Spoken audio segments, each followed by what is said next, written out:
उद्गंध, ध्रुपद, जातक, स्वेदगंगा, विरूपिका हे 5 कविता संग्रह आणि विपुल बालकविता या व्यतिरिक्त विंदांनी विविध विषयांवर अत्यंत जाणीवपूर्वक वैचारिक आणि चिंतनशील लेखन केलं. त्यांच्या कवितांची गुजराती, हिंदी आदी भाषांमध्ये भाषांतर झाली.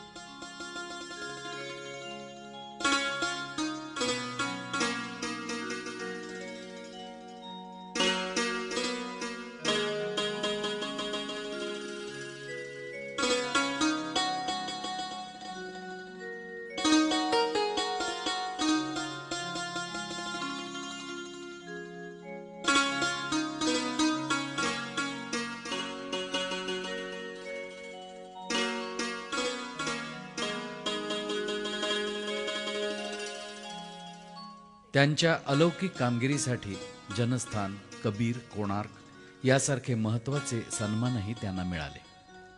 आंतरराष्ट्रीय पातळीवरील सिनियर फुलब्राईट पुरस्कार तसंच सोव्हिएट लँड नेहरू पुरस्कार यांचेही ते मानकरी ठरले.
जीवनामध्ये सुख आणि दुःख या दोन्ही गोष्टी आपल्या वाट्याला येत असतात.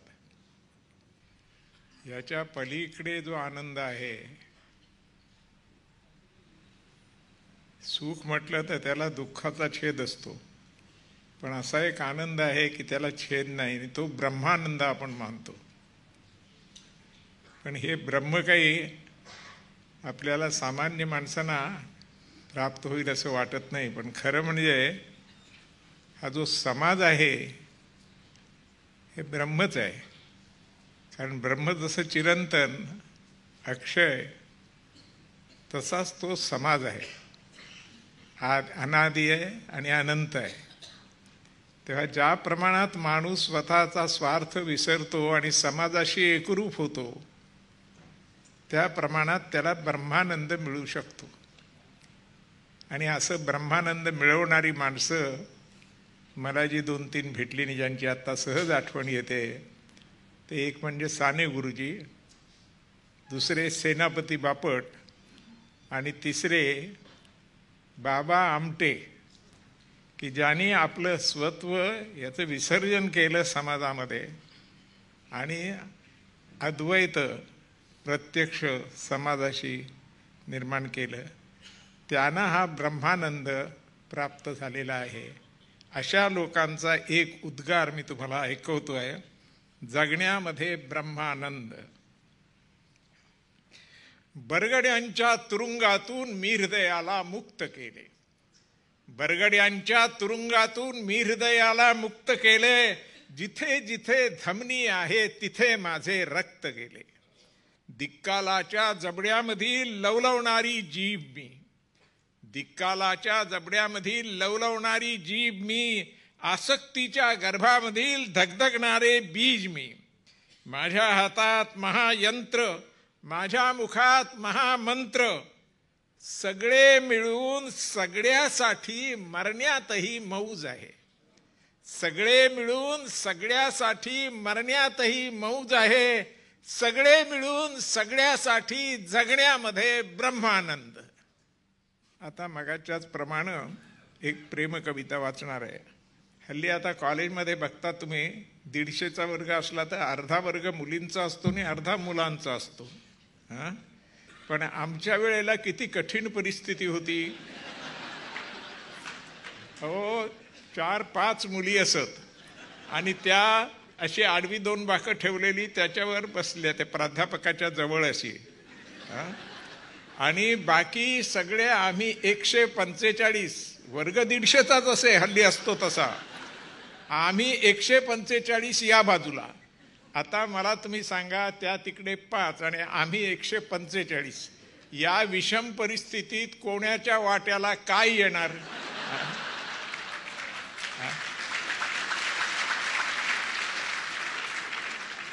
पण आम्ही कधी निराश झालो नाही. कारण एकच की त्यावेळी मी हिंदू धर्मावर निष्ठा ठेवणारा होतो. आता मी धर्म वगैरे मानत नाही, मी जडवादी आहे, मार्क्सिस्ट आहे. पण त्यावेळी मानत असे आणि हिंदू असल्यामुळं पुनर्जन्मावर विश्वास.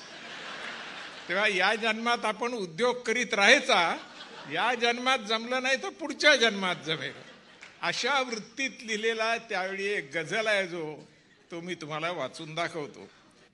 लागेल जन्मावे पुन्हा, माझी न घाई काहीही, माझी न घाई काहीही, जाणून आहे अंतरी, लागेल जन्मावे पुन्हा, नेण्या तुला माझ्या घरी.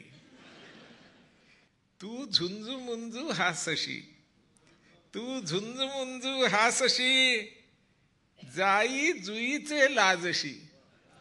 तू झुंजमुंजू हासशी, जाई जुईचे लाजशी, मी वेंधळा मग सांडतो थोडा चहा बाहीवरी, लागेल जन्मावे पुन्हा, नेण्या तुला माझ्या घरी.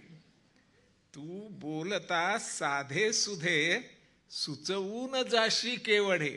मुलींना ते फार चांगलं जमत, म्हणजे त्यावेळी जमत असे.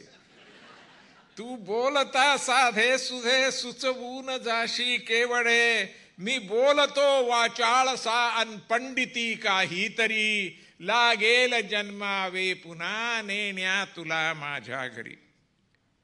होशी फुलासह फूल तू, होशी फुलासह फूल तू, अन चांदण्यासह चांदणे.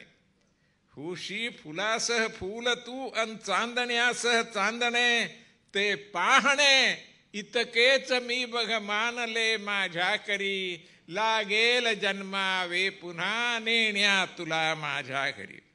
म्हणतेस तू मज आवडे हा रांगडा सीधेपणा, हे हुलीवर घालण्यासाठी. म्हणतेस तू मज आवडे हा रांगडा सीधेपणा, विश्वास मी ठेवू कसा या हुन्नरी शब्दावरी, लागेल जन्मावे पुन्हा, नेण्या तुला माझ्या घरी. लिहिती बटा भालावरी उर्दू लिपीतील अक्षरे. त्यावेळच्या मुलींची ही फॅशन असे, हल्ली मला कुठे दिसत नाही, तुम्ही बघा. त्यावेळच्या मुली आमच्या कॉलेजमधल्या असे 2-3 बटा अशा कपाळावर सोडून द्यायच्या आणि अशा त्या बटा झाल्या अशा इकडे, म्हणजे ती उर्दू अक्षरं दिसायची तिथे. लिहिती बटा भालावरी उर्दू लिपीतील अक्षरे, हा जन्म माझा संपला ती वाचताना शायरी, लागेल जन्मावे पुन्हा, नेण्या तुला माझ्या घरी. आता एक वेगळ्या ढंगाची अजिबात कविता वाचतो. विरूपिका आहे, एक विरूपिका म्हणून संग्रह आहे, त्याच्यात सगळ्या विरूपिकाच आहेत, पण त्यातली मी एक अगदी 5-6 ओळीची विरूपिका वाचतो.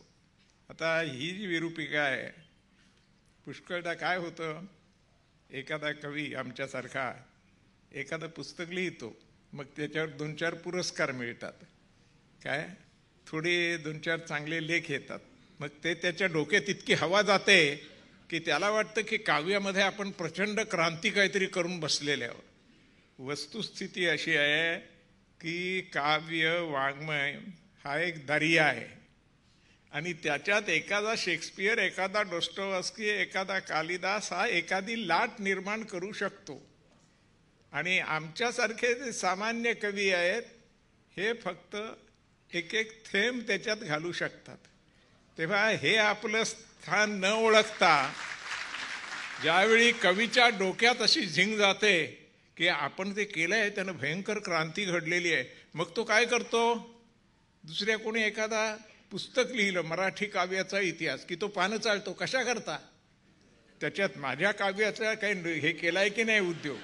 आणि त्यामुळं संबंध क्रांती घडली, केवढी भर पडली हे सांगितलंय की नाही. म्हणजे प्रत्येक ठिकाणी तो बघताना त्या डोळ्यानं बघत असतो. तेव्हा हे सांगणारे हीच वस्तुस्थिती, हे सगळं सांगितलं मी तुम्हाला, हे 5 ओळीत विरूपिकेच्या सहाय्यानं सांगतोय. तरुणपणी त्याने एकदा दर्यामध्ये लघवी केली. तरुणपणी त्याने एकदा दर्यामध्ये लघवी केली आणि आपले उर्वरित आयुष्य त्यामुळे दर्याची उंची किती वाढली हे मोजण्यात खर्ची घातले.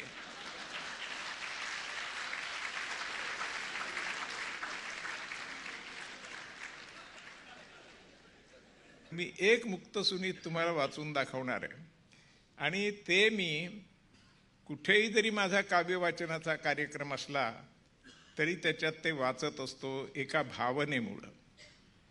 ते काय आहे तो प्रसंग तुम्हाला सांगतो. फ्लोरा फाउंटन जवळ 105 माणसांनी, सामान्य माणसांनी संयुक्त महाराष्ट्राच्या लढ्यामध्ये आपले प्राण दिले. 105 लोकांनी तिथे प्राण दिले. ही माणसं कोण होती? त्याच्यात एकही डॉक्टर नव्हता, एकही वकील नव्हता, एकही प्राध्यापक नव्हता, एकही कवी नव्हता. सामान्याहून सामान्य माणसं, बरीचशी मजूर वर्गामधली अशी माणसं होती सगळी. पण निदान तरुण पिढीला एवढं कळावं की सामान्य माणसांनी या आपल्या संयुक्त महाराष्ट्राच्या लढ्यामध्ये इतका मोठा त्याग केलेला आहे, तर आपण निदान त्यांचं स्मरण तरी करावं म्हणून मी ही कविता वाचतो. अंधाराच्या मस्तीवरती रक्ताची गुळणी थुंकून तू मातीच्या कुशीत शिरलास. ह्याची मांडी मोडू नका, ह्याची मांडी मोडू नका. हा माणूस शेवटपर्यंत उभा होता, बुडणाऱ्या गलबताच्या डोलकाठीसारखा. भिवू नका, त्याच्या हाताच्या मुठी वळा. भिवू नका, त्याच्या हातातील सर्व घट्टे खास त्याच्याच मालकीचे आहेत. त्याचे उघडे तोंड हे असे आवळू नका पैशाच्या पिशवीसारखे. त्याचे उघडे तोंड हे असे आवळू नका पैशाच्या पिशवीसारखे. मेला असला तरी मवाली आहे, पटकन शिवी घालील. आणि असे उपचारासाठी कवटी फुटेपर्यंत थांबूही नका. आपल्या संस्कारात ते सांगितलेलं आहे, तिथे जे गेलेले असतील पोचवायला त्यांनी कवटी फुटेपर्यंत तिथनं जायचं नाही. आणि असे उपचारासाठी कवटी फुटेपर्यंत थांबूही नका, ती अगोदरच फुटलेली आहे. पहा, उगवतीला फटफटले आहे आणि उद्याची ताजी बातमी शाई पिऊन झिंगली आहे. अंधाराच्या मस्तीवरती रक्ताची गुळणी थुंकून तू मातीच्या कुशीत शिरलास.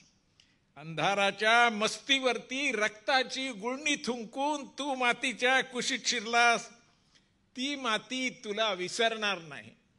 इतकी मूर्खपणाची दुसरी ओळ मी आयुष्यात लिहिली नाही, खरं सांगतो.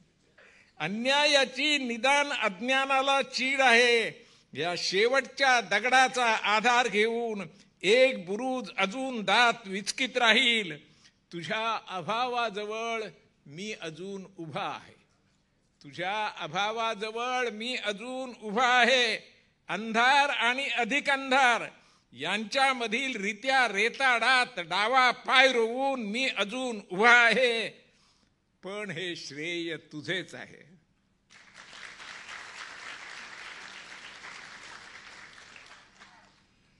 आणि एक शेवटची लहानशी कविता. तुकोबाच्या भेटी शेक्सपियर आला.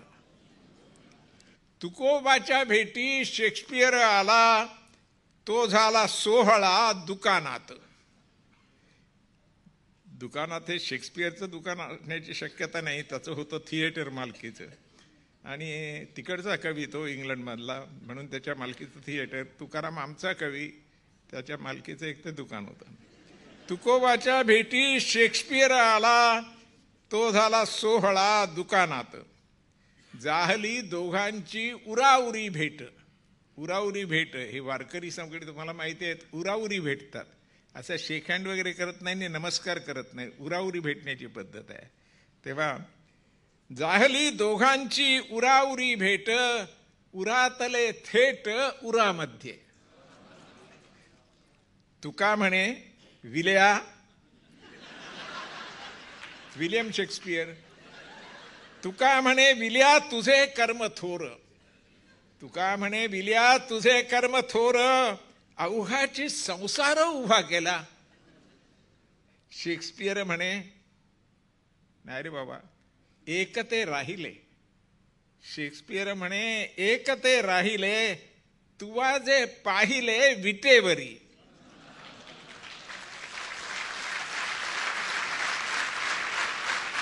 हे खरंच आहे. संसारात जे जे म्हणून काय आहे मानवी संसारामध्ये माणसाच्या, ते सगळं शेक्सपियरनं पकडलंय आणि उभं केलंय समर्थपणानं.